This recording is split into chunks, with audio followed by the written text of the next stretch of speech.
Dov, I have a question. When we started Yevamot, there were 15 situations, if you will, or 15, I don't know how to describe them. Yeah, relationships. Yeah, relationships that were, can you, before we start, give me a quick 15? Because I didn't quite get all of them, or is that going to delay us too much? No, it's fine. All right, let me turn back to the Mishnah. So these are women that the Yavam, that the surviving brother cannot marry because of their relationship. So this would be the surviving brother's daughter. So, you know, if basically the woman who married her uncle, right? So the daughter, a granddaughter from either, you know, through his daughter or his son, his stepdaughter, and step granddaughter. Two possibilities there, like step granddaughter through the stepson or the stepdaughter. Right. The mother-in-law, and grandmother-in-law, two ways, right? Through the father or the mother. Sister, maternal sister, and a maternal aunt. Sister-in-law, either through his wife or through his brother. What else we got?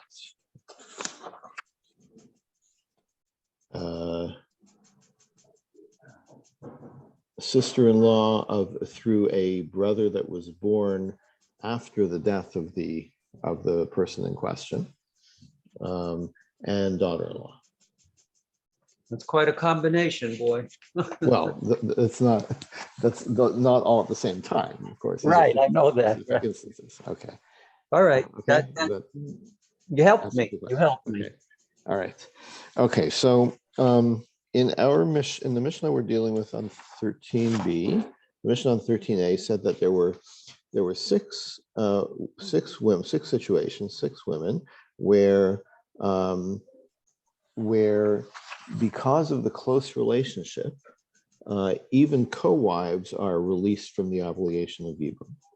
Okay, so an example was one's mother, right? So if your paternal brother, your half brother, married your mother, so not related to your paternal brother, right? Your father's second wife, let's say, is your father, and also the father of your half brother. And that half brother marries your mother, which is actually forbidden because, you know, it's his father's wife. I mean, after the father dies, obviously, or divorces or whatever. But because that relationship is so close and so forbidden, so co-wives are also released or not included in the obligation of Yibum. Okay, so that was the opinion of Beis Shammai, but Beis Hillel said, Beis Shammai says that the co-wives are permitted to the brothers, and Beis Hillel says no, they're not. Okay, the co-wives are released from the obligation, or never got the obligation in the first place because of the close relationship. Okay, so we're going to go off on a bit of a tangent, I would say, thankfully. Okay, so Nisyabmu, so we're on the second wide line on 13b. Nisyabmu, the Mishnah said if they did go ahead and do the Yibum, so Beis Hillel postling. So then Beis Hillel says there was no obligation here to do Yibum in the first place. So let's say the person was a Kohen and he went ahead and did that Yibum anyway. So that's an illegal marriage, right? So then that makes that kind of cancels him from the kahuna, from being a Kohen. So Hatulamali. So 1 second, let me find the right text here on the page that I'm looking So Hatu only, why does the Mishnah need to even say this? It's obvious, right? I mean, if Beis Hillel says already that that about chalitza, that it applies to co-wives if they did chalitza. So I did tani chaltzun tananami seabnu. It's not really necessary to say both of these things. Obviously, one goes hand in hand with the other, but it's just the Mishnah is just discussing all the cases. So it's not such a great question, not such a great answer. Okay, so non hasa. We have another Mishnah. Megillah nikreis b'achad asar b'shnei asar b'shlosh asar b'arba asar b'chamisha asar. The Megillah can be read on Purim on the 11th, 12th, 13th, 14th, or 15th of Adar, depending on the calendar. Lo pachos v'lo asar, never earlier than the 11th, never later than the 12th. Because remember that in the villages or in the market towns, people would gather on Mondays and Thursdays. So if that's when they were gathering, then and bringing their produce to market, then that's when they could read the Megillah, so that they would be able to provide for the needs of the city people from the farms. Okay, so 11th to the 15th, but no earlier, no later. Amalei Rish Lakish, Rabbi Yochanan, Rish Lakish says, "Ikri kan lo tiskodu." Why don't you? So the Torah says, in a different context, and we'll analyze like how this gets reapplied. So the Torah says, "Bani matam Hashem Elokechem," you are children of God. Lo tiskodu, you shouldn't in mourning. You shouldn't like make gashes in yourself, right? Apparently, this was a mourning practice to cut oneself as a sign of mourning. And also don't like shave a bald spot at the top of your head. Okay, so these are clearly mourning laws against these mourning practices, which I guess were considered idolatrous in some way. But we're reinterpreting the word lo tiskodu, and the word tiskodu can also be related to aguda, which is like a group or a unit. Okay, sorry, hold on one sec.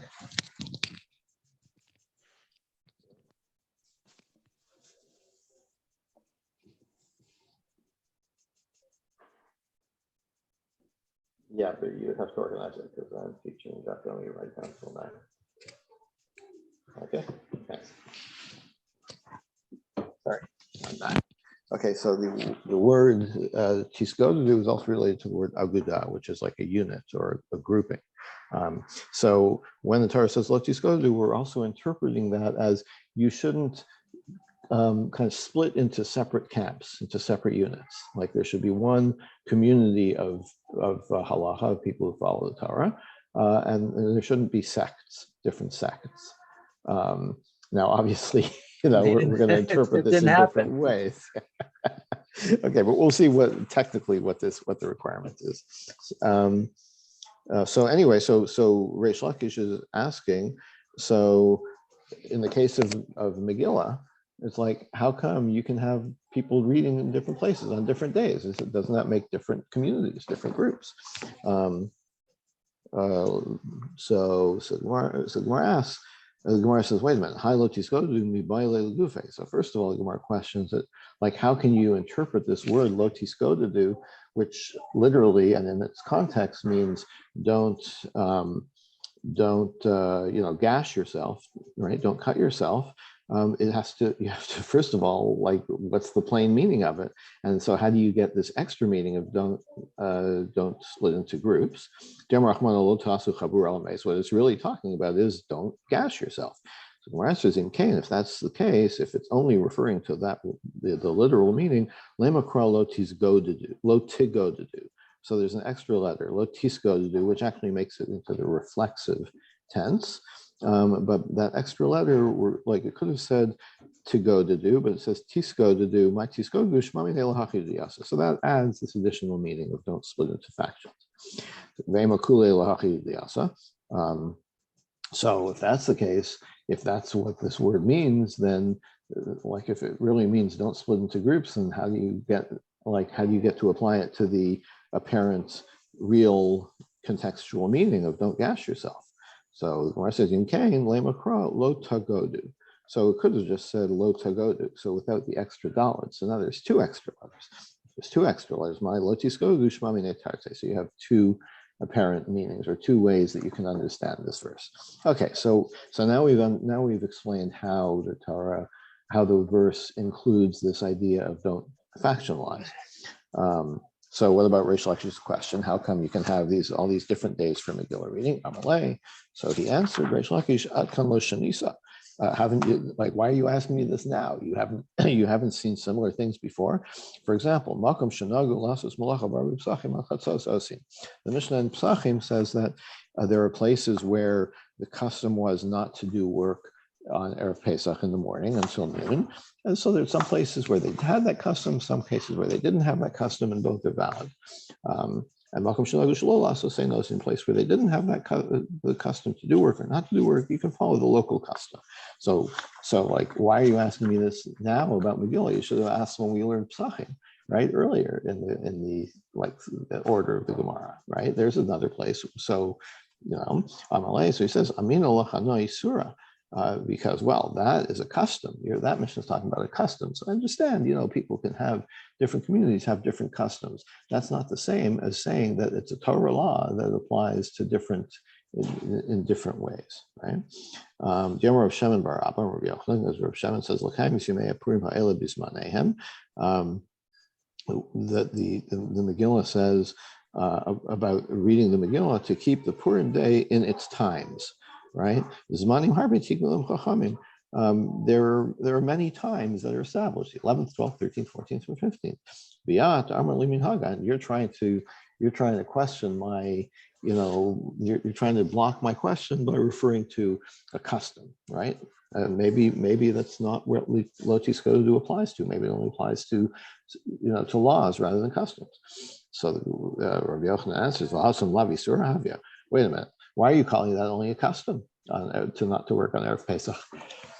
Excuse me. Sorry. Why are you only calling it a custom? We have a Mishnah. That the night preceding Pesach. So Beis Shammai says you can't do work, and Beis Hillel says you can do work, right? So there it's not referred to as a custom. There it's referred to as a matter of law. So that is a matter of law. So I'm asking you again, why are you just asking me this now, right? And by saying why are you just asking me this now, I think he's kind of indicating that your question is a dumb question, right? It's like, that's not the way in which we apply. Don't split into factions, right? It's like splitting into two different communities is, I think, is what's being said here, is something more significant or more gravity than just practicing, the details of certain laws in different ways. So Amalei, Hasam, I'll tell you what the difference is. On Erev Pesach, doing work or not doing work, Hasam Haro Omer Malacha like, if I see you not working, right? I don't know that you're observing a different custom than me. You have nothing to do, right? You're unemployed or whatever. You're reading a book. You're not cooking dinner. That doesn't indicate necessarily that you're following a different practice than me. But if you're actively reading the Megillah on the 11th and I'm reading it on the 14th, that's clearly a different practice. So that's why I'm asking you about Purim and not about Pesach. Okay. So now what does it have to do with us? Now we're going to refer to our Mishnah. What about our Mishnah where in this case where we're disputing whether the co-wives are subject to Yibum, right? So here it's like you have to choose, right? One or the other. Either you have to marry one of these women or you're forbidden from marrying one of these women. You have to choose one way or another. So, you have Beis Hillel practicing one way and Beis Shammai practicing another way. How can you do that? You have to come to a resolution where everybody has the same practice if you're going to follow this Lotis Go to do, not to split into different sects. So we're answering these Savras, also Beis Shammai Kidibram. Beis Shammai maybe had this opinion, but that doesn't mean that was their practice. Maybe they had this debate. Beis Shammai took one side, Beis Hillel took the other side. And they came to a resolution and they decided like Beis Hillel, and then Beis Shammai, maybe they abandoned their position or they submitted to the authority of Beis Hillel. Maybe they didn't practice differently. They debated the matter and they practiced the same in the end. So Rabbi Yochanan Amar Asu Yasu. No, Rabbi Yochanan says that's not what we're talking about here. We're talking about they stuck to their guns. They stuck to their positions. They certainly acted according to their own opinion. Rabbi Plukta Derav Shmuel, and this is the same debate that Rav and Shmuel had. The Rav Omer Lo Asu Beis Shammai K'divrei. Rav says Beis Shammai didn't had this opinion, but they didn't practice it. They knuckled under. Shmuel says no, they didn't. They practiced their opinion. So Amos, let's clarify this debate. Ilema Kodem Baskol. So there was there's this event, this story that took place that a heavenly voice came and said that Beis Shammai might have the better logic, but we rule like Beis Hillel anyway. Right? So this heavenly voice comes and says, rule like Beis Hillel. Oh, if you heard a heavenly voice, then you're going to abandon your position. So when we're arguing about whether Beis Shammai followed their own position or not, if it was before this heavenly voice, my Tamadaman Damar Lawson. So why would they abandon their position? If you want to say it's after the heavenly voice, my Tamadaman Damar Lawson. So why didn't they follow the heavenly voice, right? Like either way, you're not answering the question. So more answers. I could answer Kodem Baskol. It's before the heavenly voice. I could say after. How? I could say it was before the heavenly voice. So there was no intervention by God, but there was a majority on the court. There Beis Hillel, the Beis Hillel advocates were a majority on the court, and they decided. So once the court decides, you have to follow the court, even if you were in the minority. And according to so then how could you say, like, how could there be a debate whether they followed the majority or not? But there was a majority.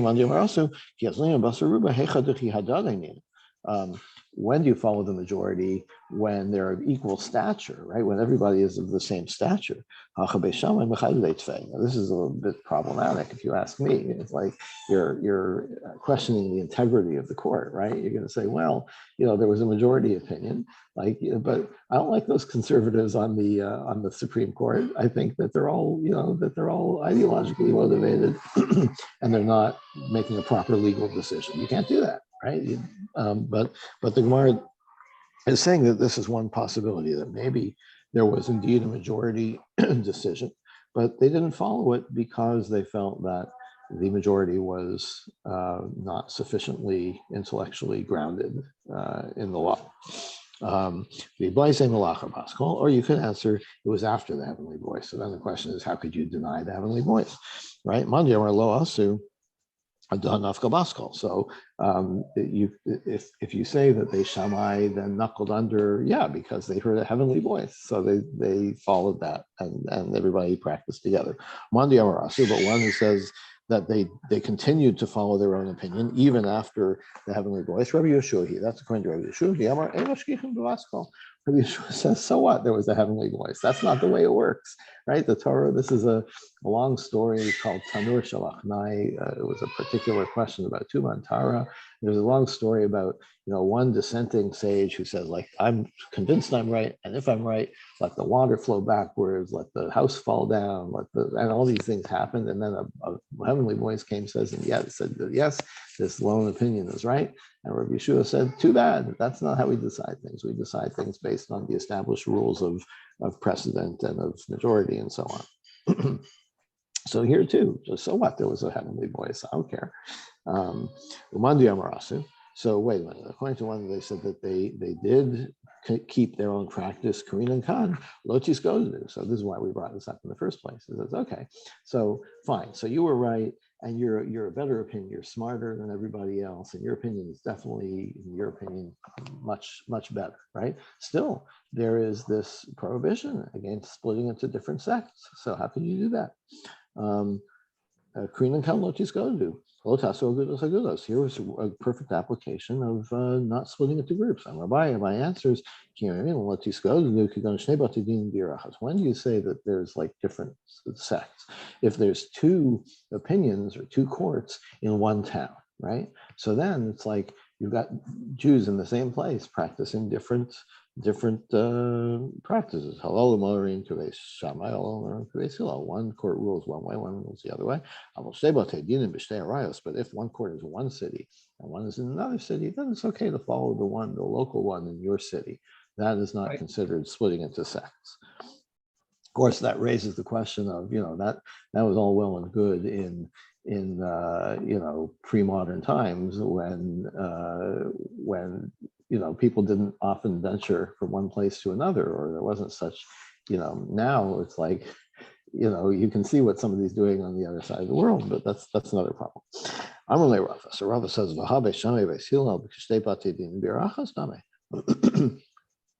Rav is actually kind of asking this same question. It's like Beis Shammai and Beis Hillel, there are followers of Beis Shammai and Hillel. They're not just in one town; they're spread all over. Right? Every town is going to have Hasidim and Nisagdim. Right? Every town is going to have Beis Hillel followers and Beis Shammai followers. So it's not like two different locations. It's like in every location you have this split. Rava. When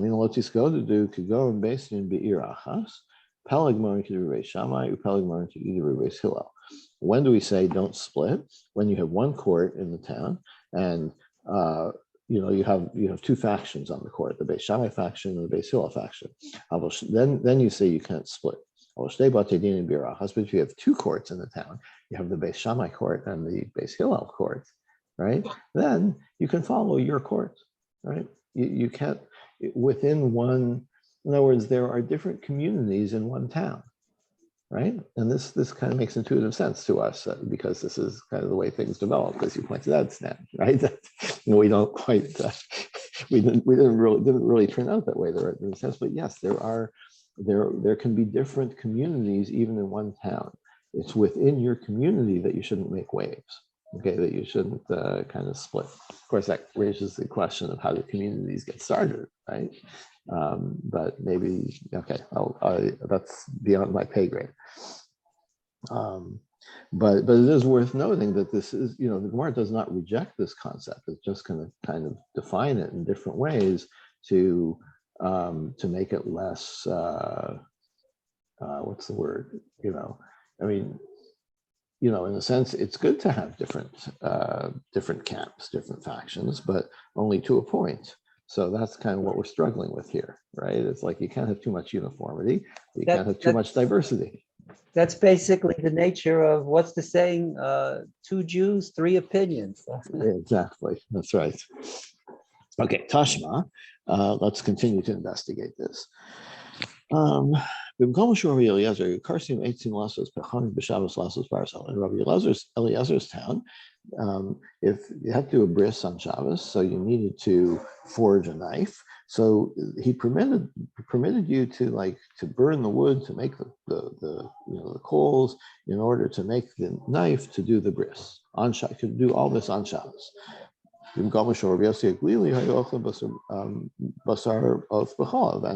in the place of Rabbi Yossi Aglili, he didn't buy this, that you can't, the rule against eating meat and milk biblically doesn't apply to fowl, right? You could eat chicken with milk. But there was a decree made later that, let's include not having chicken with milk. Rabbi Yossi never bought into this. So in his place, they would eat chicken with milk. So Bimkomo Shor Eliezer in. So this applies only to where Rabbi Eliezer lived, right? Bimkomo Shor Rabbi Akiva lo, but didn't apply to another town where Rabbi Akiva lived, who had a different opinion. So the two towns practiced differently. The Tanya, and here's a proof for that. Rabbi Akiva says, sure, you have to do the bris on Shabbos, but you could have made the knife yesterday, right? It wasn't like this came as a surprise to you. You had 8 days notice, right? So you should have made the knife on Friday. So you're not allowed to make it on Shabbos. So we see that there were different practices in different places. So what's your question? Yeah, you're not really addressing the problem, because this is Rabbi Akiva's town, you rule like him. This is Rabbi Eliezer's town, you rule like him. So what was the question in the first place? My Karele, the asker, what was his question? Might have thought,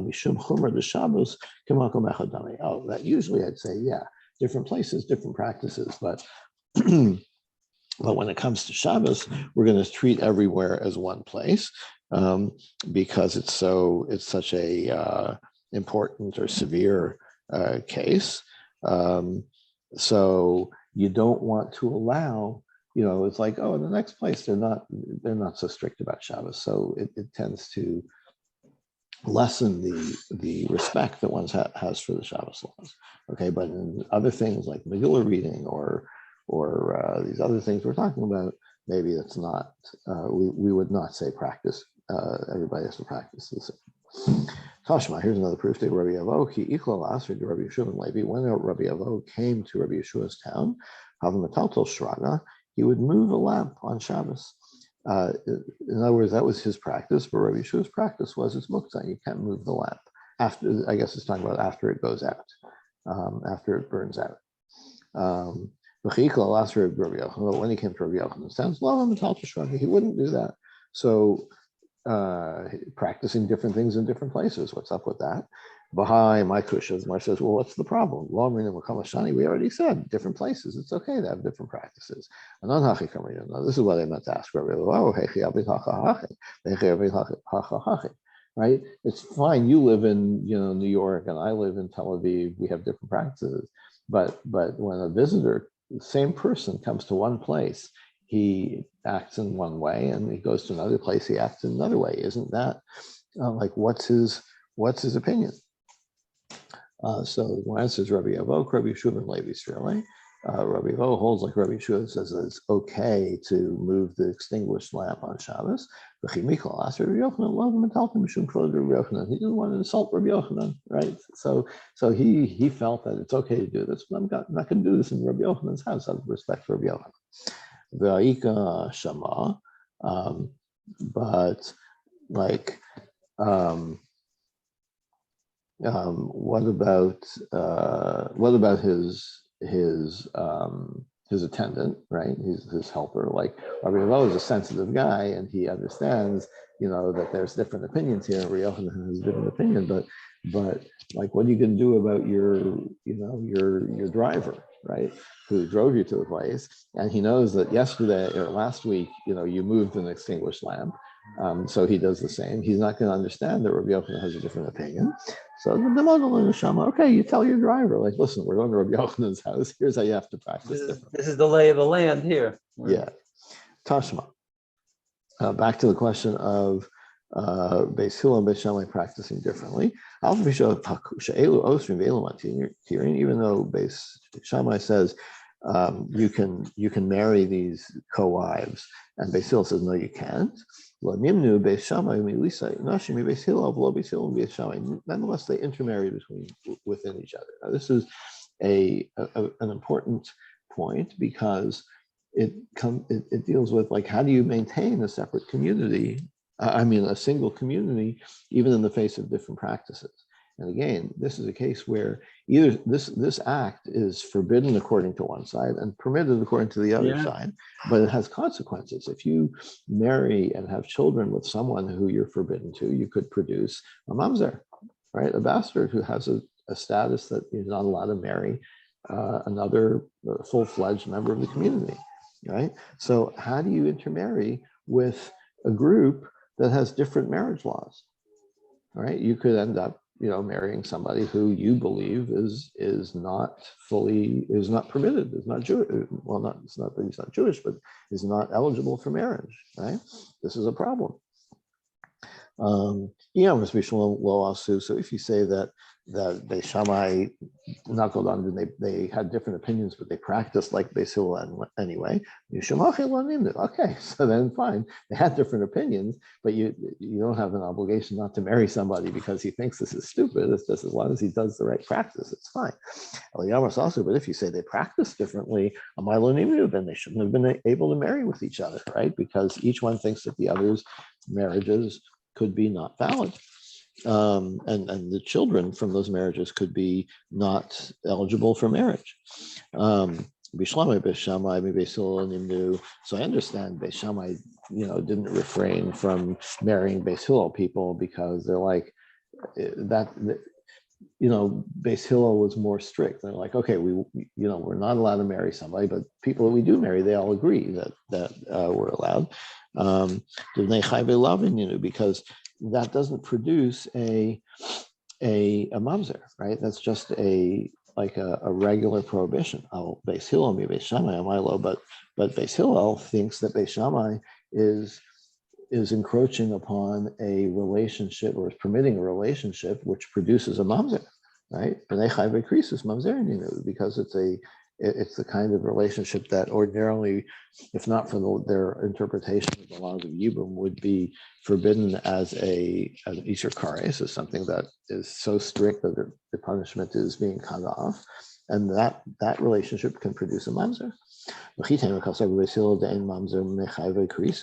Maybe you'll say, well, maybe they didn't have that opinion. That maybe that's not how you produce a mamzer. Maybe a mamzer is only produced by a union between a married woman and someone other than her husband, right? That's for sure a mamzer, right? But maybe they don't think that these other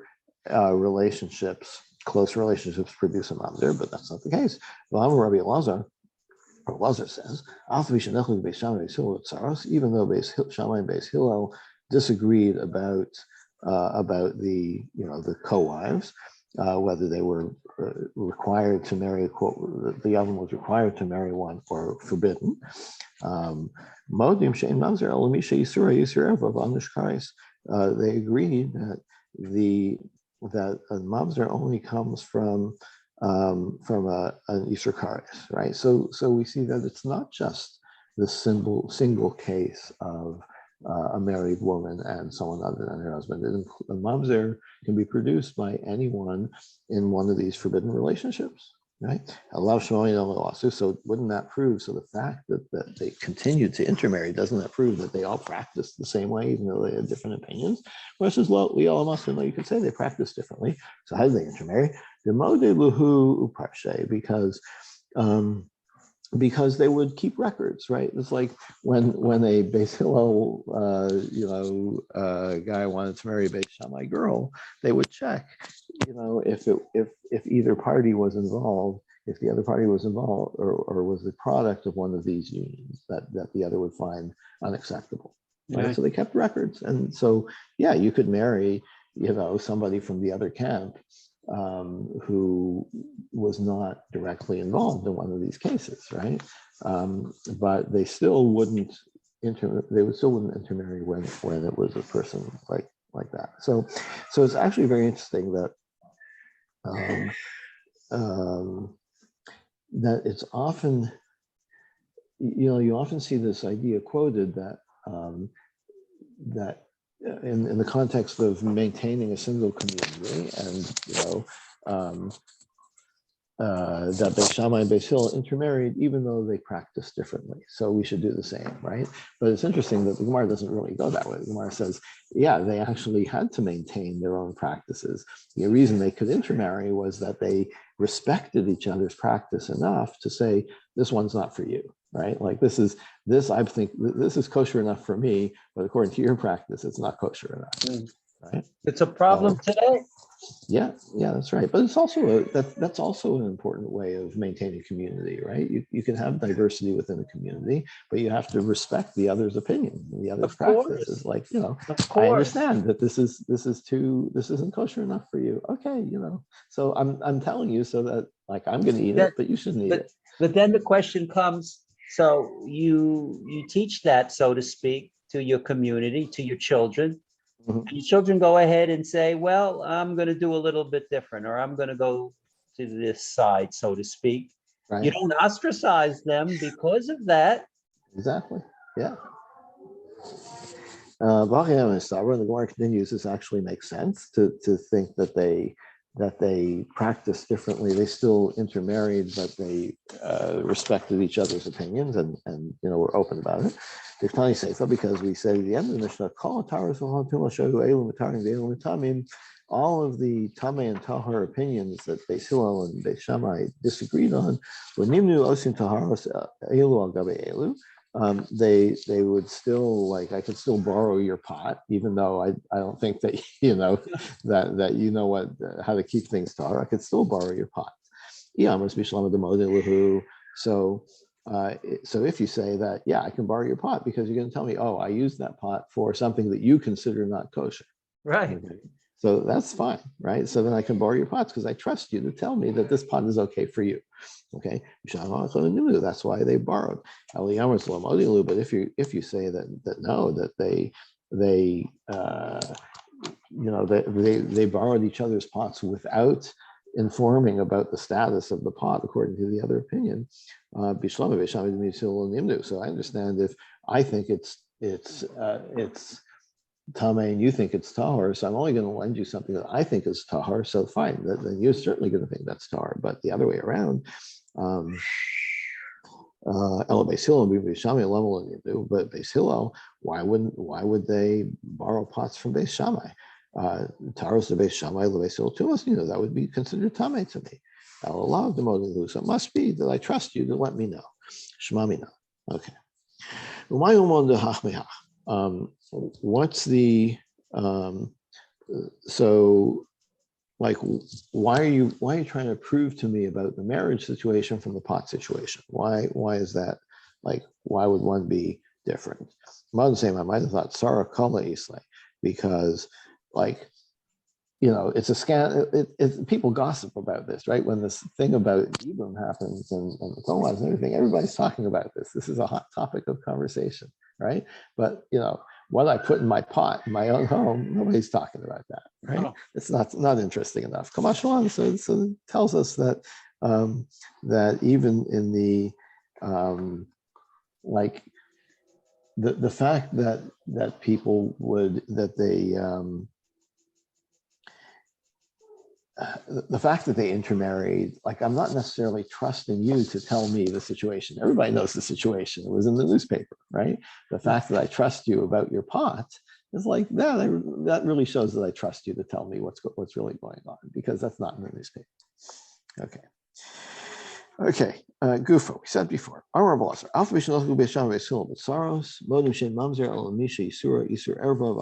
So we touched on this idea that a mamzer is produced only by kares, forbidden relationships that are subject to the kares punishment. Manmodim. So who's agreeing with who? If you want to say that Beis Shammai is agreeing with Beis Hillel, that these cases, the descendants are not mamzerim. Pshita is obvious, because obviously, if it's not those relationships that are only a simple prohibition, they're for sure okay to marry. Beis Hillel, Beis Shammai, so it must mean that Beis Hillel is agreeing with Beis Shammai. Because that's because she herself is the woman herself is subject to this kares punishment for marrying this relationship. So certainly the children are going to be mamzerim. Actually, Beis Shammai is agreeing with Beis Hillel. What he's doing is he's saying that yeah, we're not going to follow Rabbi Akiva. Rabbi Akiva, who says that even the simple prohibition produces a mamzer. No, we're not following that. It's only it's only the stronger prohibitions that produce a mamzer. Tashma. Let's continue to examine this idea that they follow their own opinion, to the contrary to the accepted view of Beis Hillel. Even though they disagree about the co-wives, uvachayos, and sisters, beget yashan. In the case of a dated get, like a person writes a get, and before he gives it to his wife, he sleeps with her, or at least he goes into a secluded spot with her. So he's suspected of sleeping with her. So then we might invalidate the get. Also, where we're unsure if if a woman was actually married when she had sex with this other person, or a person who actually completed the divorce and then took a hotel room with his ex-wife, which would cast doubt on the divorce.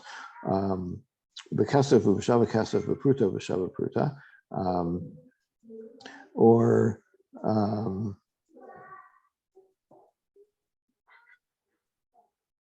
a marriage that takes place with money. Oh yeah, so there's a disagreement between Beis Hillel and Beis Shammai about how much it has to be worth. The Beis Hillel, who we rule like, is like a thing of any value, any measurable value is okay to marry a woman with. But Beis Shammai says no, it has to be at least a silver coin. You can't give her a penny. You got to give her at least $1, right? So even though they disagreed about all these things, they still married with each other. They all intermarried to teach you that despite the fact that they had disagreements, they still respected each other, right? They didn't cast aspersions on each other because they had this intellectual disagreement. This fulfills what it says: love, truth, and peace. Right. So it's like there's two things here. There's two things you have to balance. You have to balance truth, but even though you think the other person is wrong, still you have to practice peace. Right. Rabbi Shimon says about this: nimnu hein min havadai v'lo nimnu min asafek. That they weren't completely. They weren't completely like open to this idea of intermarrying, but that was only if there was a doubt, right? If there was a doubtful situation and it was unclear, then they would say, okay, we're not going to let our disagreements stand in the way of our marrying with each other. But according to Rabbi Shimon, if there was a clear-cut case in which I say permitted and you say forbidden, then they wouldn't get into, that they wouldn't intermarry about. So Iyamers bishlama asu, if you say that they acted according to their own opinions, mishumachin imnu, so that's why Beis Hillel wouldn't marry with them. El Iyamers lo asu, in the case of a clear-cut case where they have different opinions about El Iyamers lo asu, but if you say that even in a doubtful case they refrained, why? The Tizbra. What do you think? Think about it. Even though they did follow their own practice, so again, we're asking is like one way it makes sense, but the other way doesn't make sense. Since Beis Hillel would say that a mamzer could come from this relationship. But Beis Shammai, like why would they be so strict about not marrying from Beis Hillel? But there's no lasting implications. Like, okay, I think you did it wrong, but it doesn't mean that there was a mamzer born from this. More it says, like Rav Nachman says, now the problem is the co-wife herself. The co-wife herself, that she couldn't like marry, across those lines. Why is it different if for a doubtful case in a certain case? Because that there's definitely an isur, there's definitely a forbidden union here. But so if it's doubtful, you still have to not do it, right? Like why would you if I suspect that if I have reason to believe that something might be forbidden, that's still forbidden to me. Like, why is that easier to get around than something that I know for sure is forbidden to me? So where it says lo teinu min asafek, no, that's not what we're going to have to reread it. It's not that they were unsure. Ela ema min astam. They would marry somebody who was not involved in one of these cases. So indeed, a woman who it was unclear if there was a prohibition or not, they would refrain from marrying. But somebody else, just somebody else from another Beis Shammai family, that would be fine, who wasn't involved in one of these things.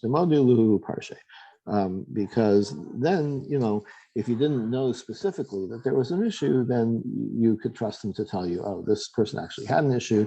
If they didn't tell you that, then you can trust them. What is it telling you? That they still respected each other. That's what we said at the beginning of the brisa. It's telling you that the whole brisa reflects the view of Rav Shimon that